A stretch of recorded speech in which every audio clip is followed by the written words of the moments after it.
TitleMatchNetwork.com. You have any memories of Andre the Giant from the Florida territory at all? Not from Florida, from Nick Goulas days. I can remember in a battle royal, Andre picking me up and ribbing me, acting like he was going to throw me over the top rope, about 50 rolls back in the fans. And me up there begging him not to when I was young. And I can remember shaking hands with Andre. Andre's hand would cover up my whole hand. Andre's Kansas City, I can remember the Tinder Trap, or I can't remember the name of the bar. Bob Geigel, Pat O'Connor owned. After the matches on Thursday night, we'd all go down there and party, and naturally the fans come, and the promoters made a killing, and we had to buy our own drinks. But Andre, 108 beers, beer cans, 108 beers, fell off the stool backwards. They left him in the bar that night, locked the bar up, went back, got him the next morning. Wow. I can remember in Tennessee for Nick Goulas on interstates, stopping and playing, let Andre run across the road, hide, and as cars are coming, he'd run back across the road, cars locking it up and stuff, and then we stopping, and people thinking they saw Bigfoot. I can also remember doing that in Texas with him out on Interstate 10. That's awesome. Andre was a fun guy. Before you went to Florida territory, what other territories did you work early on? Before I went to Florida, Kansas. I worked for Nick Goulas, Kansas City. Right. For Geigel? Yes, for Bob Geigel. Buck Robley was booking then, and thank you, Buck Robley. You gave me my first big break, or it wasn't a big break push-wise, but it was my first big break of my career. You booked me into a big territory, and there's where I learned a whole lot of the wrestling business and how it worked in the Kansas City territory, working for old George Christopher Buckley Robley III. What are some of the things you picked up and learned in that territory? How to survive, the pecking order of a territory, who got pushed, who didn't get pushed, how to control your audience.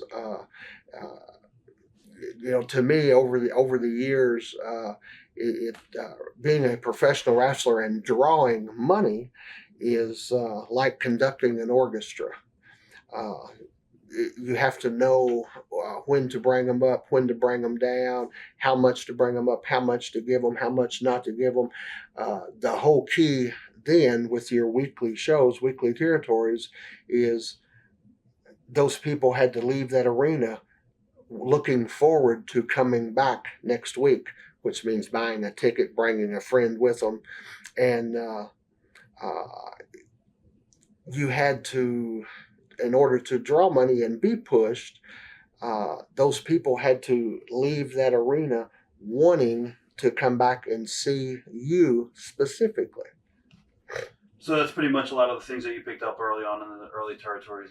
Yes. I didn't master those, but I picked up on those and worked on mastering those. Okay. You mentioned Leroy McGurk. What was it like working for Leroy? What are your memories of working for him? Very hard. Very hard. Leroy's daughter was nice to deal with, but you didn't want to get caught in an empty room with her. And back then, the Oklahoma territory at one time was a very thriving territory. The guys made a lot of money, but by the time I got there, I guess it had died off. I don't know what had happened. I come out of Mexico to there, and I'm wanting to think Ricky Romero was booking, and nothing against Ricky, but Ricky was having a hard time with it. There wasn't a lot of talent there. I shot right to the top there, and that tells you right off the bat, man. I hadn't been working that long, and here I am main events, and so they wasn't drawing money, we wasn't making money, and I didn't stay long. You mentioned Mexico a couple seconds ago. Mm-hmm. How was that like? I mean, obviously it's a different style of wrestling down there. Different world. Luthez, again, got me booked in Mexico, and went down with Billy Robinson, the great Billy Robinson, and was completely lost. And I can remember I took a wrestler by the name of Enric Vera. I was more wrestling savvy, wrestling smart now in the business. And I took Rick Rivera aside and I asked him to please work American style with me.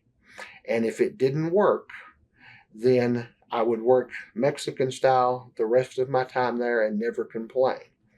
In Mexico, then, there was no such thing as selling.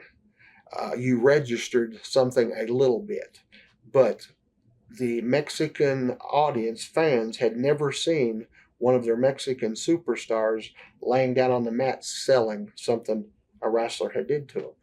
So I talked to Enrique. It was an arena trail, probably 30, 40,000 people. And he agreed to do it. The promoter told him no. I talked to the promoter. I said, please, I'll go home.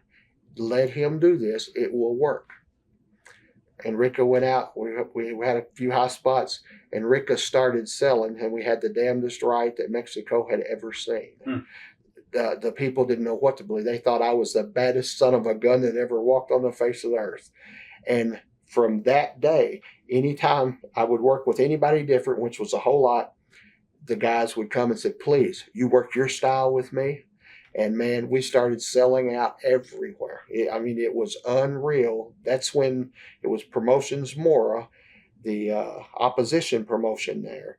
That's when they really took off. Sellouts everywhere. What year was that around? 80, 81, 82, somewhere along in there. Right. Mills Mascaras, Dos Carlos, Fishman. It was unreal. Solitario. These guys would, and there was no kayfabe in Mexico then. That's what's really was weird too. Solitario would pick me up working a program with him. Our Mills Mascaras, they would drive me to the arenas. We'd get out of the car in front of the arena, go in and split and go to separate dressing rooms.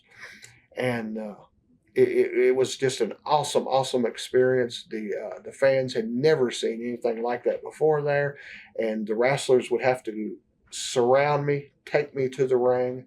After the match, they would have to come back to the ring. The wrestlers, the police, the security surround me, take me back to the dressing room, night after night after night. You also got to team up with a young Terry Allen too around this time period. Magnum TA. Terry Allen in Florida, very, very little. He come to Florida. Mike Graham fell in love with him, took him under his wing. Terry was a nice guy. I never seen Terry after Florida ever. He had the bad automobile accident and never got with him after that. And, he was very green in Florida. He would take the video camera around and tape the matches for Mike and stuff. And but super nice guy. Nothing bad to say about Terry. Okay. TitleMatchNetwork.com